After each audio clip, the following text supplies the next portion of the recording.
ਅਗਲੀ ਖਬਰ ਪੰਛੀ ਦੇ ਸੰਬੰਧ ਦੇ ਵਿੱਚ ਆ। ਰਾਜਕਰਮਵੀਰ ਸਿੰਘ ਜੀ, ਹੂੰ। ਕੈਲੀਫੋਰਨੀਆ ਦੇ ਬੇ ਏਰੀਏ ਦੇ ਵਿੱਚ ਇੱਕ ਕਹਿੰਦੇ ਆ ਵੀ ਕੱਛੂਕੁੰਮਾ ਕਲਰ ਦੀ ਬੱਤਖ ਪਾਈ ਗਈ ਆ, ਤੇ ਸਾਰੇ ਜਿਹੜੇ ਬਾਇਓਲੋਜਿਸਟ ਆ ਉਹ ਬੜੇ ਹੈਰਾਨ ਆ ਵੀ ਇਹ ਇੱਥੇ ਤੱਕ ਪਹੁੰਚ ਕਿੱਦਾਂ ਗਈ, ਕਿਉਂਕਿ ਜਾਂ ਤਾਂ ਇਹ ਜਾਪਾਨ ਸਾਈਬੇਰੀਆ ਦੇ ਵਿੱਚ ਹੁੰਦੀ ਆ, ਵੀ ਇਕੱਲੀ ਇੱਥੇ ਕਿੱਦਾਂ ਪਹੁੰਚ ਗਈ। ਮੈਗਾ ਰੇਅਰ ਟਰਟਲ ਡਵ ਇਹਦਾ ਨਾਮ ਆ। ਕਹਿੰਦੇ ਵੀ ਪਾਲੋ ਆਲਟੋ ਦੇ ਵਿੱਚ ਇੱਕ ਸਾਇੰਟਿਸਟ ਨੇ, ਬਾਇਓਲੋਜਿਸਟ ਨੇ ਆਪਣੇ ਘਰ ਦੇ ਬਾਹਰ ਦੇਖੀ, ਤੇ ਜਦੋਂ ਉਸਨੇ ਇਸ ਨੂੰ ਫੇਸਬੁੱਕ ਤੇ ਹੋਰ ਜਿਹੜੇ ਬਰਡ ਲਵਰਸ ਹੈਗੇ ਆ ਉਹਨਾਂ ਦੀਆਂ ਐਪ ਦੇ ਉੱਤੇ ਪਾਇਆ, ਤੇ ਲੋਕ ਕਹਿੰਦੇ ਪੂਰੇ ਅਮਰੀਕਾ ਤੋਂ ਆਪਣੀਆਂ ਲੰਮੀਆਂ ਲੰਮੀਆਂ ਜਿਹੜੀਆਂ ਹੈਗੀਆਂ ਦੂਰਬੀਨਾਂ ਲੈ ਕੇ ਉੱਥੇ ਪਹੁੰਚ ਗਿਆ, ਤੇ ਇੱਕ ਤਰ੍ਹਾਂ ਨਾਲ ਪੂਰਾ ਮੇਲਾ ਲੱਗਿਆ ਹੋਇਆ ਹੈਗਾ ਆ।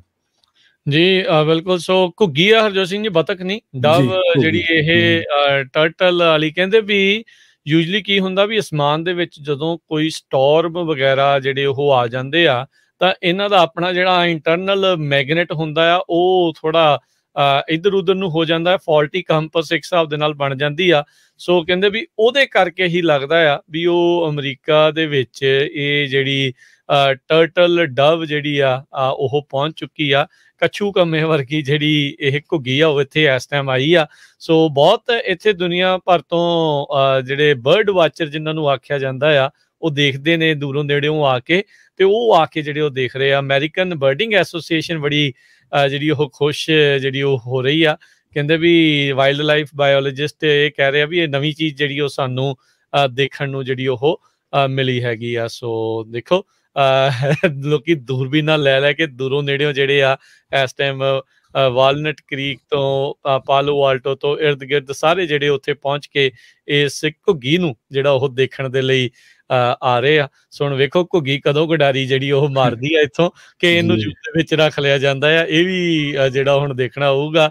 ਜਿਹੜੇ ਉਸ ਇਲਾਕੇ 'ਚ ਰਹਿ ਰਹੇ ਆ ਲੋਕ ਕਹਿੰਦੇ ਵੀ ਸਾਨੂੰ ਤਾਂ ਆਪਣਾ ਹੁਣ ਇਹ ਜਿਹੜਾ ਨੇਬਰਹੁੱਡ ਆ ਜ਼ੂ ਵਰਗਾ ਲੱਗਣ ਦਿਆ, ਵੀ ਲੋਕ ਜਿੱਧਰ ਦੇਖੋ ਦੂਰਬੀਨਾਂ ਲੈ ਕੇ ਘੁੱਗੀ ਵੱਲ ਨੂੰ ਹੀ ਜਿਹੜੀ ਉਹਨਾਂ ਨੇ ਦੂਰਬੀਨ ਕੀਤੀ ਹੈਗੀ ਆ। ਜੀ ਬਿਲਕੁਲ ਜੀ।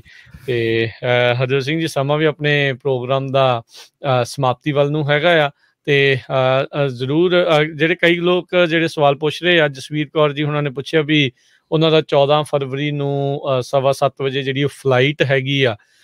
ਸੋ ਉਹਨਾਂ ਨੇ ਕਿਹਾ ਵੀ 14 ਫਰਵਰੀ ਤੋਂ ਬਾਅਦ 'ਚ ਹੁਣ ਇਹਨਾਂ ਨੇ ਐਗਜ਼ੈਕਟਲੀ ਕਲੀਅਰ ਜੇ ਉਹ ਹੁੰਦਾ ਆ ਤਾਂ ਆਈ ਥਿੰਕ ਉਹ ਇਹੀ ਕਹਿਣਾ ਚਾਹੁੰਦੇ ਆ ਵੀ ਉਹਨਾਂ ਨੂੰ ਨਹੀਂ ਲੋੜ ਪੈਣੀ ਜਿਹੜੇ RT-PCR ਜਿਹੜੇ ਉਹ ਟੈਸਟ ਦੀ। ਪਰ ਮੈਂ ਇਹੀ ਰਿਕਮੈਂਡ ਕਰਦੇ ਹਾਂ ਵੀ ਤੁਸੀਂ ਇੱਕ ਵਾਰੀ ਆਪਣੀ ਜਿਹੜੀ ਫਲਾਈਟ ਜਿਨ੍ਹਾਂ ਦੇ ਨਾਲ ਕਰਨਾ ਹੈ, ਤੁਸੀਂ ਫਲਾਈ ਕਰਨਾ ਆ, ਉਹਨਾਂ ਨੂੰ ਵੀ ਕਾਲ ਕਰਕੇ ਜਿਹੜਾ ਉਹ ਜ਼ਰੂਰ ਪੁੱਛ ਲਓ, ਕਨਫਰਮ ਜਿਹੜਾ ਹੋ ਜਾਵੇ। 14 ਤੋਂ ਬਾਅਦ ਦੇ ਲਈ ਤਾਂ ਉਹਨਾਂ ਨੇ ਕਨਫਰਮ ਜਿਹੜਾ ਆ ਉਹ ਕਰ ਦਿੱਤਾ। ਵੀਜ਼ੇ ਤੋਂ ਬਗੈਰ ਨਹੀਂ ਜਾਣ ਦਿੰਦੇ ਜੀ, ਵੀਜ਼ਾ ਤਾਂ ਤੁਹਾਨੂੰ ਉੱਥੇ ਲਗਵਾਉਣਾ ਹੀ ਪੈਣਾ ਹੈਗਾ। ਰਾਜ ਸਿੰਘ ਜੀ ਜਿਹੜੇ ਪੁੱਛਦੇ ਆ 10 ਸਾਲ ਦਾ ਜਿਨ੍ਹਾਂ ਦਾ ਪਹਿਲਾਂ ਲੱਗਾ ਸੀਗਾ ਵੀਜ਼ਾ, ਉਹ ਸਸਪੈਂਡਡ ਹੈਗਾ ਆ। ਤੇ ਹੁਣ ਜਿਹੜਾ ਜਿਨ੍ਹਾਂ ਨੂੰ ਵੀ ਜ਼ਿਆਦਾਤਰ ਵੀਜ਼ਾ ਲਗਵਾ ਕੇ ਜਾਣਾ ਪੈ ਰਿਹਾ ਆ, ਤੇ ਜਾਂ ਫਿਰ ਤੁਸੀਂ ਕੌਂਸੂਲੇਟ ਨੂੰ ਘੱਲ ਕੇ ਉੱਥੇ ਜਿਹੜਾ ਉਹ ਲਾਉਂਦੇ ਆ, ਉਹ ਵੀ ਹੁਣ ਆਈ ਥਿੰਕ 6 ਮਹੀਨੇ ਵਾਲਾ ਹੀ ਵੱਧ ਤੋਂ ਵੱਧ ਜਿਹੜਾ ਉਹ ਦਿੰਦੇ ਆ। ਸੋ ਦੇਖ ਕੇ ਜਿਨ੍ਹਾਂ ਨੇ ਵੀ ਜਾਣਾ ਵੀ ਭਾਈ ਇਹਨਾਂ ਚੀਜ਼ਾਂ ਦਾ ਥੋੜ੍ਹਾ ਜਿਹਾ ਇਹਤਿਆਤ ਹੁਣ ਇਹਤਿਆਤ ਤਾਂ ਰੱਖੋ, ਥੋੜ੍ਹੀ ਜਿਹੀ ਖੁੱਲ੍ਹ ਕਹਿ ਸਕਦੇ ਹਾਂ।